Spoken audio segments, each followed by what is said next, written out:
Southern California is a disaster area. Okay, freeloaders, LA's homeless infuriate locals by boasting about hooking up washing machines to street power lines and setting up huge 10-man tents on the sidewalks complete with flower beds. Yeah, man, this is what's going on in large metropolitan cities. I was talking with my parents. They were down in the capital of Alberta, okay? If you're unfamiliar, I'm from Grand Prairie, Alberta. My folks for Canadian Thanksgiving went down to go visit some family and stuff, and they were telling me about their travels in Edmonton. That's the capital of Alberta, for those of you who are not in the know when it comes to geography. I don't blame you. Canada's kind of a place. It's just like there's Toronto and Vancouver and then just a bunch of space in the middle. That's fine. But Edmonton is the capital, okay? It's been kind of a liberal cuck spot for a long time, but my father came back with a report that, yeah, I can't even distinguish old school downtown from what it has become right now.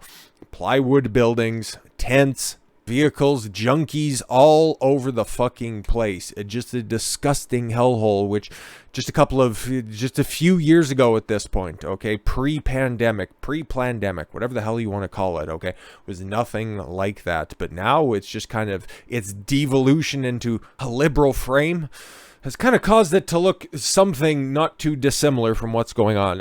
I'm not exactly assured of all of the amenities that they have outside of this place, but it doesn't look like it would be out of place outside of being recorded from another one of these blue cities that are down in the United States. So there's correlation that's happening. These are not just in these little cloistered areas. This isn't specifically a New York thing, okay? This isn't specifically an LA thing. This is probably coming, more than likely, to a city near you, so we might as well set the stage for this stuff. So how well and how accommodated homeless are, it's disgusting, because everybody's heard that sob story that, oh my god, it's just, you know, somebody who's down on their luck. They fell through the cracks of society, and they're just going to be there for a little while until they turn the story around.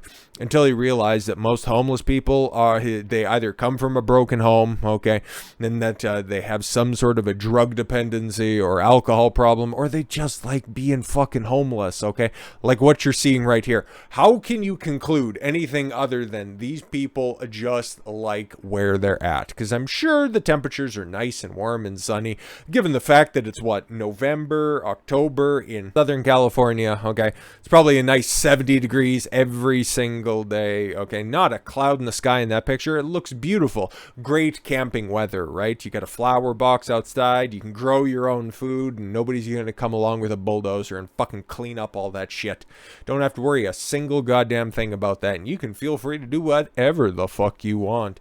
But yeah, man, that's about the most. I just seen the caption right there. I was doing a little too much freeballing on that one, but move to California, they say rent is cheap. Oh yeah, it's real cheap. Whatever the cost of setting up a big old tent and finding a washing machine, whatever that'll cost you, that's what it'll do you. Okay, so just go ahead and forego the idea of getting a studio apartment in downtown Los Angeles, shelling out $2,500, $3,000 a month. No. You can just hop on over to the good old folks at Coleman. Drop down non-aggressive 4 digits, hook yourself up with the most luxurious tent that you can find, and you can live scot-free on the taxpayer dime. Or hell, just move on up just a little bit up the road to San Francisco, and hell, you can get a stipend for sitting on the streets. You just gotta mind the poop and all that stuff, I suppose. But it's literally, how does that even work? Like, I've had a bitch of a time just repairing different washing machines over the past couple of years and so, but these homeless motherfuckers managed to get one going. That's almost impressive, but still, that's a first world city right there. That is Los Angeles, okay? And they ain't doing nothing about that. Go figure. All right. At least they're not being menacing or anything like that. Foreshadowing.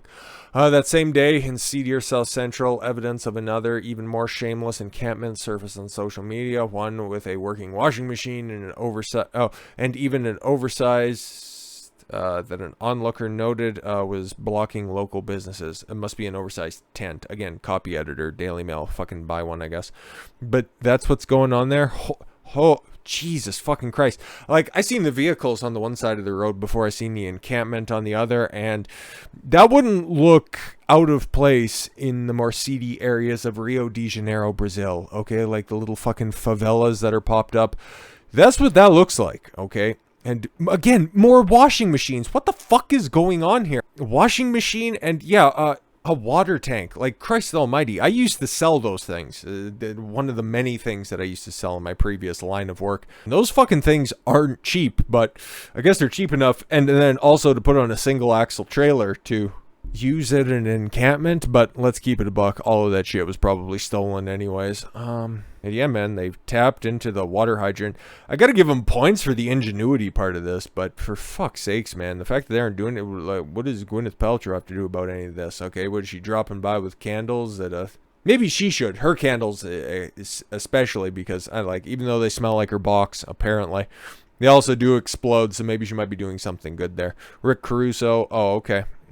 Is running against Democrat Karen Bass in November on a platform tackling homeless and bringing to an end career politicians who soft on crime policies, he says, has ruined the city. Yeah, no, it kind of looks like that, but a Republican running in Los Angeles specifically, that's going to be tough as shit, but it's not like there isn't case evidence of it there. And before we just make a transition over, like, this story's been going around for a while and it makes me physically ill. So I just wanted to give everybody the out if you just wanted to, hear about the meanderings and the opining of me when it comes to homeless folks. But if you want to punch out right now, I legitimately don't blame you, because this is disturbing and it's kind of sick, and it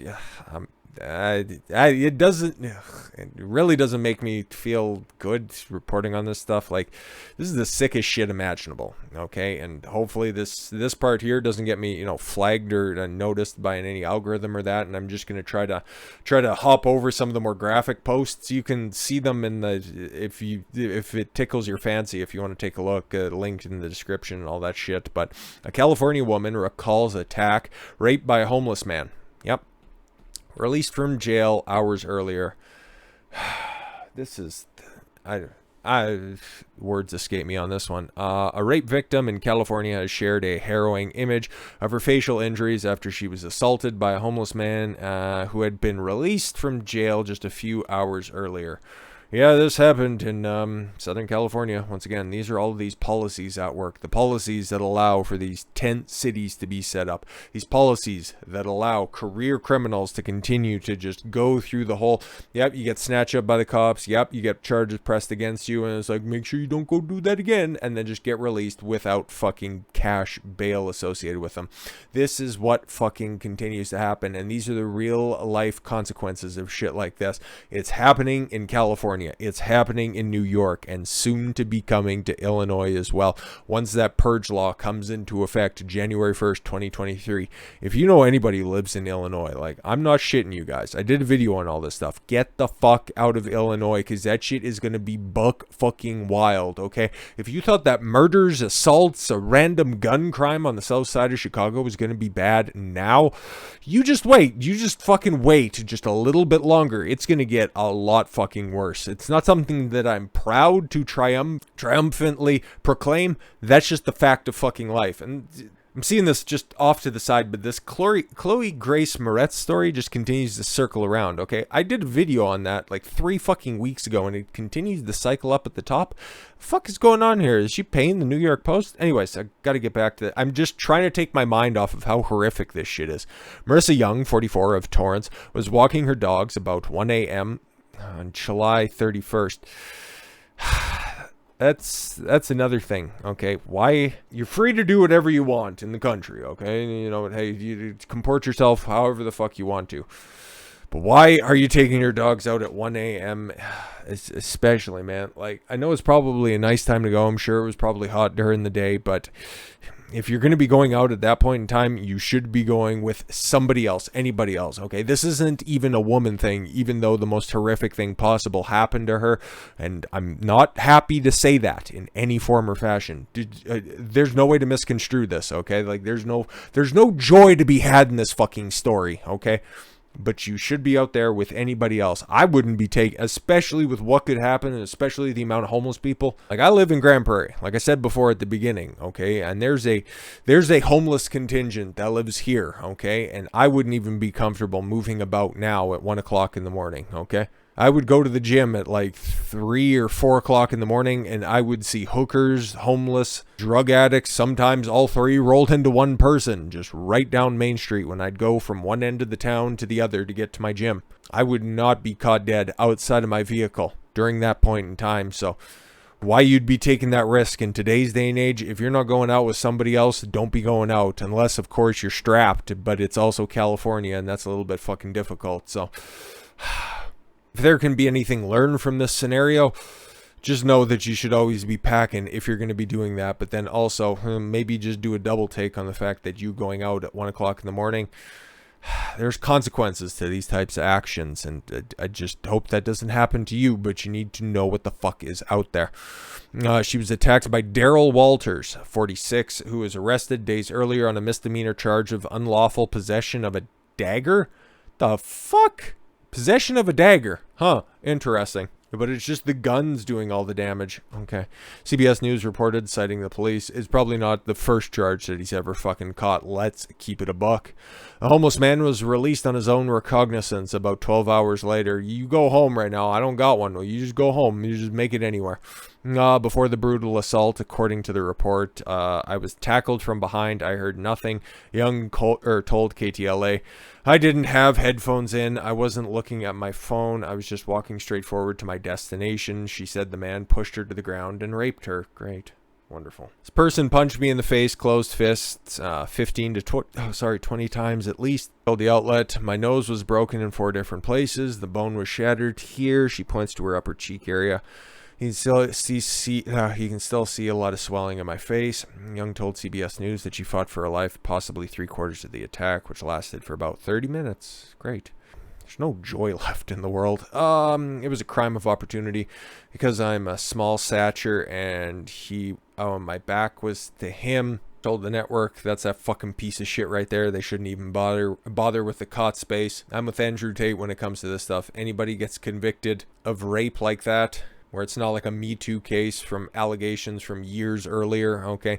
If this is undoubtedly the person who did this stuff, just fucking fire up the electric chair. Hey, man. That's just me.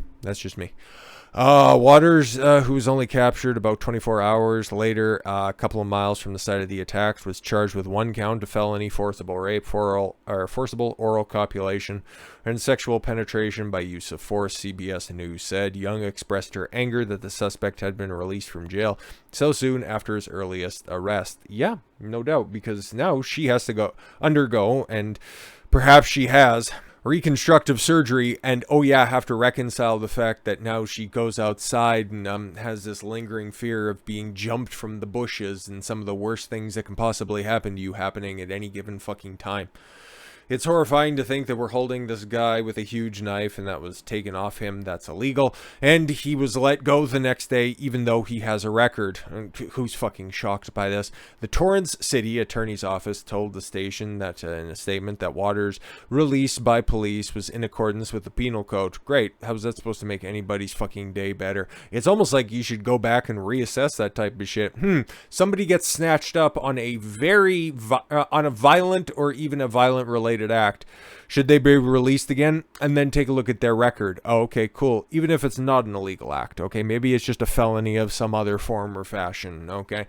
Take a look at their record. If there's any other convictions on there that would correspond with a propensity for violence, maybe you should just double check that one. Maybe you should put some sort of bond in place. Just saying, just food for thought out there.